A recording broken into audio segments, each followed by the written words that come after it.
অনেকেই লাগাই আমাদের ছাদ বাগানে বা বাড়ির উঠোনে। বিভিন্ন ধরনের ফুল গাছ, ফল গাছ, সবজি গাছ আমরা লাগিয়ে থাকি। কিন্তু তার সাথে যদি আরও কিছু ঔষধি গাছ আমরা আমাদের বাগানে লাগাই, তাহলে আমাদের শারীরিক বিভিন্ন সমস্যার সমাধান আমরা কিছুটা হলেও নিজেরা করতে পারি। নমস্কার, আমি সোনালি, গ্রিন থাম চ্যানেলে আপনাদের সকলকে স্বাগত। আজকে এমনই একটা গাছ সম্পর্কে আপনাদের পরিচয় করাবো। থাম্বনেল দেখে নিশ্চয়ই বুঝতে পেরেছেন কি গাছের কথা বলছি। চলতি ভাষায় এটাকে বলা হয় আজওয়ান বা জোয়ান পাতার গাছ। যদিও পৃথিবীর বিভিন্ন দেশে এই গাছ বিভিন্ন নামে পরিচিত। যেমন দক্ষিণ আমেরিকায় এই গাছের নাম কিউবান অরিগানো, আবার স্প্যানিশে বলা হয় থাইম, আবার মেক্সিকানে বলা হয় মেক্সিকান মিন্ট। দুর্দান্ত ঔষধি গুণ এবং রান্নায় ব্যবহারের হাজারো উপায় এই গাছের জনপ্রিয়তার আসল কারণ। এই প্রসঙ্গে বলে রাখা ভালো যে আজওয়ান পাতা বলে যেটাকে আমরা জানি, এই যে এই গাছটা, এই আজওয়ান বা জোয়ান, সেটা কিন্তু একই রকম নয়। আজওয়ান পাতা এই গাছটা আর আমরা যেখান থেকে জোয়ান পাই সেটা কিন্তু দুটো সম্পূর্ণ আলাদা ধরনের। এই আজওয়ান পাতার গাছে আজওয়ানের বা জোয়ানের মতো তীব্র গন্ধ থাকায় এটাকে বলা হয় জোয়ান পাতার গাছ। এই গাছের উপকারিতা সম্পর্কে স্বল্প কথায় বলা কিন্তু খুবই কঠিন। যেমন ধরুন,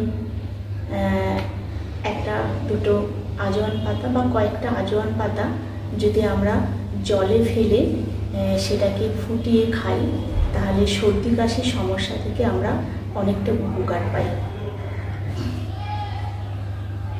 এই পাতা দই আর একটু নুন দিয়ে মিক্সিতে যদি ঘুরিয়ে নেওয়া যায়, তাহলে কিন্তু একটা সুন্দর চাটনি তৈরি হয়ে যায়। আরও বহু গুণ আছে এই পাতার।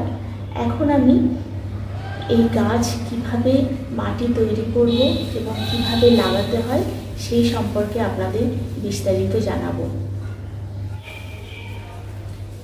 এইটা হলো আজওয়ান গাছ। দেখেছেন এর পাতাটা বেশ মোটা, এর মধ্যে কিন্তু খাদ্য এবং জল ধারণ করে রাখে। এটা একটা ছোট্ট গ্রো ব্যাগে আমি একটা নার্সারি থেকে এনেছি। আপনারা কিন্তু এইরকম একটা আজওয়ান গাছ যদি কোনো নার্সারিতে বা কোনো রাস্তার ধারে হয়ে থাকে, তাহলে কিন্তু এটা নিয়ে আসতে ভুলবেন না। এর বহু গুণ আছে, এটাকে আপনারা খাবেন। আমি তো বলে দিলাম এর গুণাগুণের কথা। এটাকে আপনারা ব্যবহার করবেন, দেখবেন সত্যি খুব ভালো কাজ দেয়। তাছাড়া এই আজওয়ান গাছ মূলত ঔষধি গুণের জন্য আমরা ব্যবহার করে থাকি। যেমন ধরুন, পেট ফাঁপা বা বদহজমে এই পাতাটা খাওয়া যায়। এছাড়া অম্লত্ব বা অ্যাসিডিটি যেটা বা গ্যাস হলে এই পাতাটা রোজ সকালবেলা খালি পেটে যদি কয়েকটা পাতা তুলে নিয়ে খাওয়া যায়, সেটা কিন্তু আমাদের অনেক উপকারে আসে। তবে এইটুকু বলবো যে আপনাদের কিন্তু এই পাতা ব্যবহার করলে আর অন্য কোনো ওষুধের আর কি প্রয়োজন হবে না।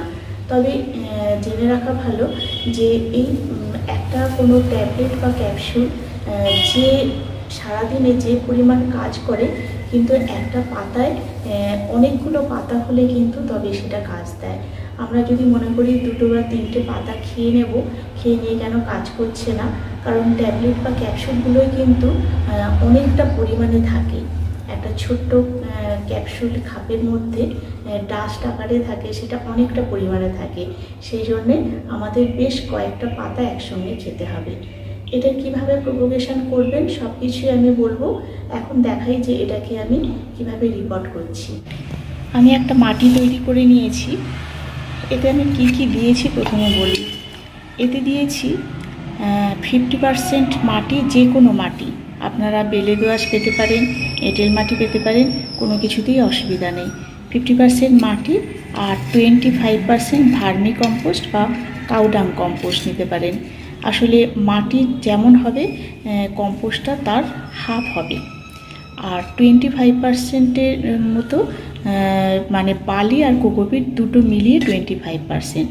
এইভাবে মাটিটাকে আমি তৈরি করে রেখেছিলাম। এখন আমি একটা, যেহেতু গাছটা খুবই ছোট, সেই জন্য একটা ছোট্ট 6 ইঞ্চির টবে আমি এটাকে রোপণ করব। আপনারা পারলে সবসময় এই গাছকে একটু মাটির টবে পারলে দিলে ভালো হয়, কারণ এই গাছে যদি জল আটকে থাকে তাহলে কিন্তু গাছটা মরে যেতে পারে। আর এই গাছ তীব্র রোদ সহ্য করতে পারে না, এর জন্যে 2-3 ঘন্টা রোদ বা ম্যাক্সিমাম 4 ঘন্টা সকালে রোদটা লাগালে ভালো। ডাইরেক্ট সানলাইট কখনোই নয়, এই গাছটা মরে যাবে তাহলে। আর জলটা খুব বুঝে সুঝে দিতে হবে, যেহেতু পাতায় জলটা ধারণ করে রাখে, তাই যদি একদিন কোনো কারণে জল নাও দেওয়া হয় তাতে কিন্তু অসুবিধা হবে না। কিন্তু ওভার ওয়াটারিং একদমই চলবে না, তাহলে শিকড় পচে যাবে, গাছের পাতাটা হলুদ হয়ে যাবে আর তারপরে আস্তে আস্তে মারা যাবে।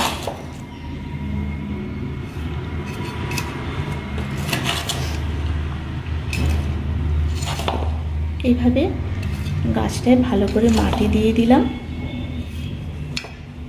মাটি দিয়ে এটাকে ভালো করে চেপে জল দিয়ে দিতে হবে।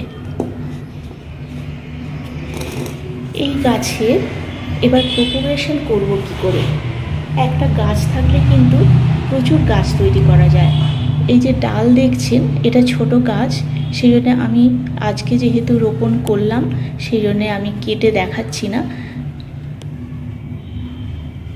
মোটামুটি এই যে এখান থেকে ডালটা যদি কেটে নিয়ে এরকম যে মাটি তৈরি করেছি এই মাটির মধ্যে এটাকে বসিয়ে দিলে এর থেকে শিকড় বেরোবে এবং চারা তৈরি হয়ে যাবে।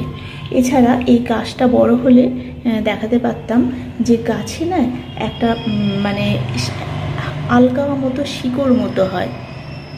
এই যে ধরুন এই চারাটা হয়েছে, এই চারাটা থেকে যদি আমি এটাকে তুলে নিই, এখান থেকে প্রচুর ডাল গজিয়েছে, এখান থেকেও যদি আমরা তুলে নিয়ে বসিয়ে দিই তাতেই হয়ে যাবে। খুব সামান্য পরিচর্যায় এবং প্রোপাগেশনটাও খুব সহজ। আর এটার জন্যে একটুখানি খেলানো টব যদি আপনাদের থাকে তাহলে খেলানো টবে করবেন। আমি ছোট টবে দিলাম, গাছটা বড় হলে আবার একটা বড় খেলানো টবে দেব।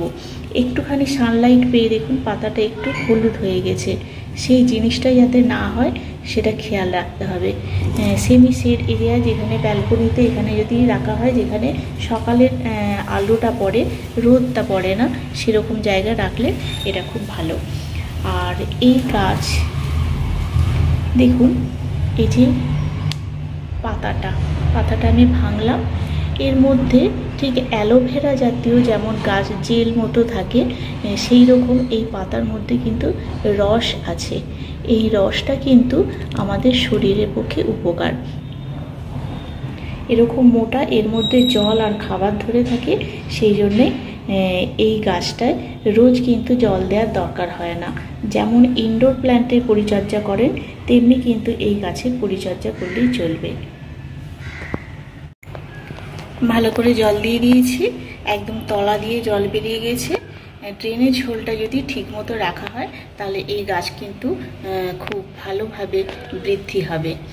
আর এই গাছে পোকামাকড়ের কথা বলি, পোকামাকড় তেমন কিছু হয় না বলতে গেলে, তবুও যদি অন্যান্য গাছের সঙ্গে থাকা পোকামাকড়গুলো কোনো রকমে চলে আসে, সেই জন্য এই গাছে শুধু একটু নিম অয়েলটা স্প্রে করতে হবে।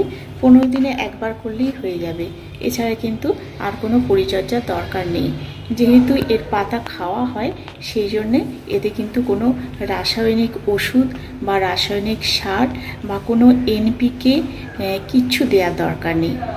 আর এর খাবার হলো শুধুমাত্র আমরা যে কিচেন কম্পোস্টটাকে আমরা রাখি আর কি, সেটা যদি 1 লিটার মতো কিচেন কম্পোস্ট থাকে, তাহলে মানে তরলটা আর কি ফার্টিলাইজার, তাহলে তার সাথে আরও 2 লিটার মতো জল মিশিয়ে এই গাছে দিতে হবে।